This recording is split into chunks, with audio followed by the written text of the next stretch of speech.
Hello, really? Hello, everyone.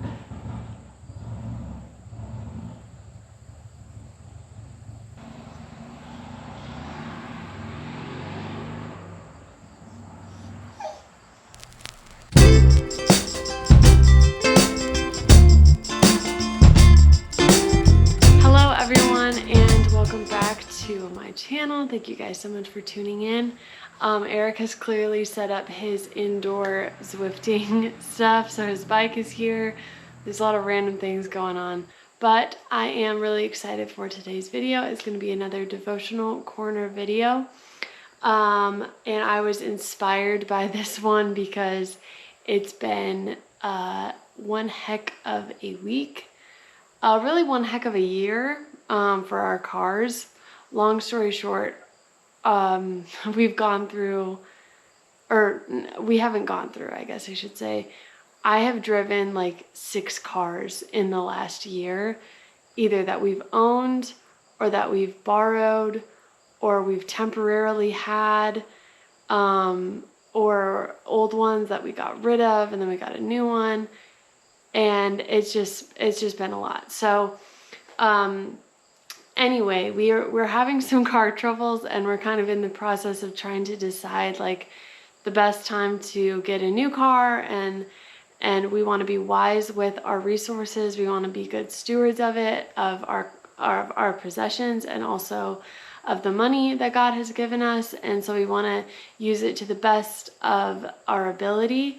And so we're kind of in this like deciding of like what's the better option to buy or to sell. And anyway, it was one of our cars that we're in the process of looking for a new car and kind of thinking about getting rid of it and getting another car. And our good car on Monday just died on me when I was at the grocery store. I went to start it and it didn't start. And this is like our reliable one. This is the one that I'm driving every day to school because I could drive farther, and it's the only car that we're driving any amount of distance, because the other one might not start at any moment. So this is the one that's reliable, and this is the one that just will not start. And I'm like, you've got to be kidding me. So I go I'm at Walmart in the parking lot. I wait for the guy in the automotive department to come out, and he tries to jump me, and it's not jump the car. And it's not working. And he says, I don't think it's the battery. This other guy comes and he tries to help me, which, by the way, thank you to those 2 men. They were very nice. And they both said, I don't think it's the battery. I think it's the starter. Long story short, we replaced the starter in the car. We went out, bought a new starter right then and there. And like an hour later came back, and a couple of our friends, shout out to Seth and Zach, they replaced it in the Walmart parking lot. And in reflection of this, after I was going, moving on the next couple days, and I was driving the car and there's absolutely no problems with it, I was reflecting on a couple of things. One, how God provides in situations that you don't, in the moment, you think are so frustrating. At the very least, they're inconvenient and they're frustrating. Car things, I know that it's not the end of the world. Like in the grand scheme of things, it is a small issue compared to big problems that we're having in the world. But it's still so annoying and it's frustrating, and you have a car to get you places and to get you from A to B, and when that doesn't happen, you have to change your plans around. You're late, you can't go at all, you have to cancel things, you have to do all these things, you have to spend more money to get it fixed. And in those moments, it's hard to see that God has provided a way out, and that it can sometimes be a blessing. And I realized that when that happened, it's never convenient. First of all, it's never convenient for you to have a car issue. There's never going to be a time where you're like, okay, if my car has to break down, I want it to be now. It's never going to be a great time for it to happen. It's just going to happen. But the fact that, our friends were able to come and fix it that night, Eric was available to come and pick me up. We could go get a starter. We did not have to pay for a tow truck. We didn't have to pay a mechanic. We didn't even have to wait. It was just that one day that we were put out. And we were so thankful for our friends who were, one, willing to help, and two, were knowledgeable on what to do. Like, God provided those people in our life to provide that help for us. And also, I was stuck in the Walmart parking lot, which no one wants to be there, but there were definitely worse places that I could have been stuck. And I think about a year ago when the other car broke down. It was dying for miles and miles and miles, and I was driving it, and it was just slowing down. And I was like, I'm pushing the gas, and it is not accelerating anymore. And that car died almost as soon as I arrived into the church parking lot where Eric works. And obviously that's a much more convenient place to be than the side of the road, or in a place where you have to wait a long time for someone to come get you or whatever. So just those little things, I see God's provision and God taking care of me and taking care of us and providing for us even in those situations.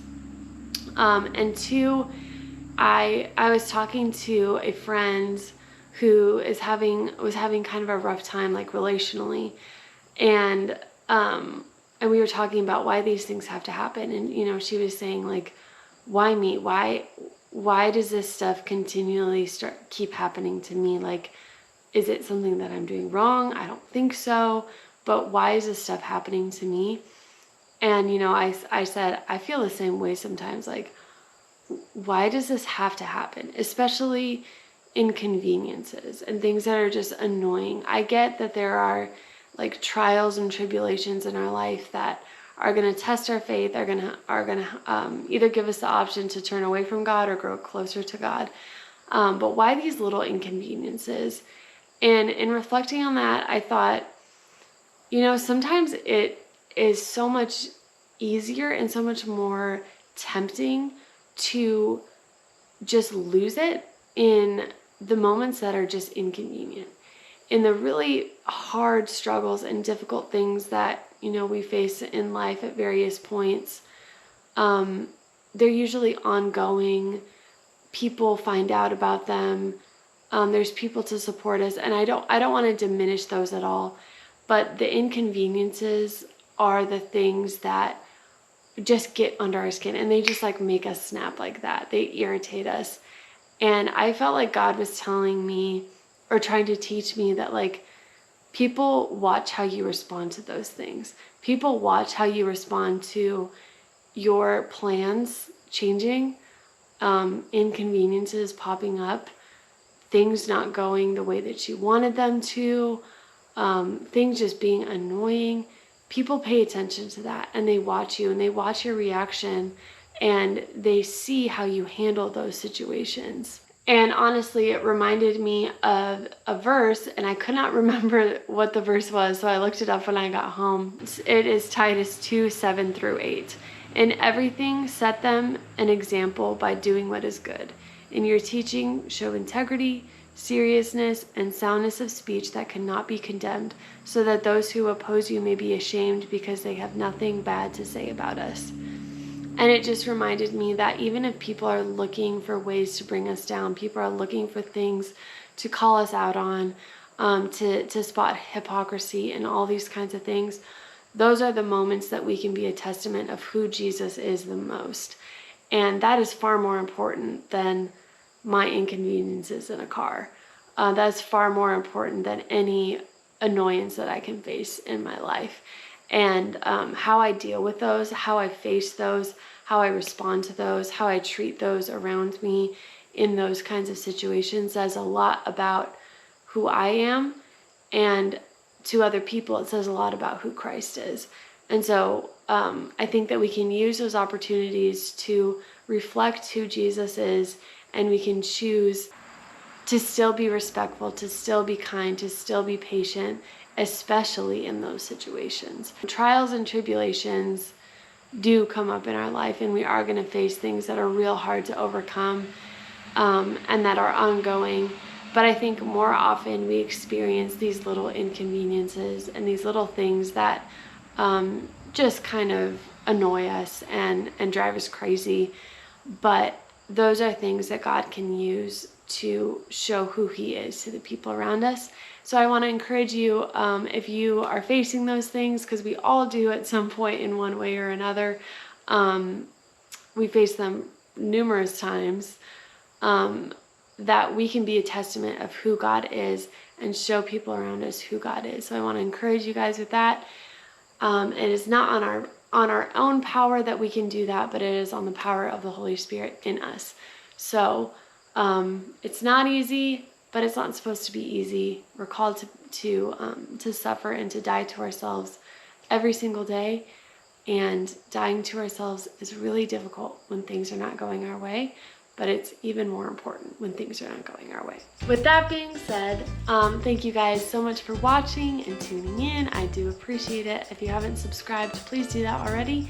And I will see you guys in the next one. Thanks. Bye.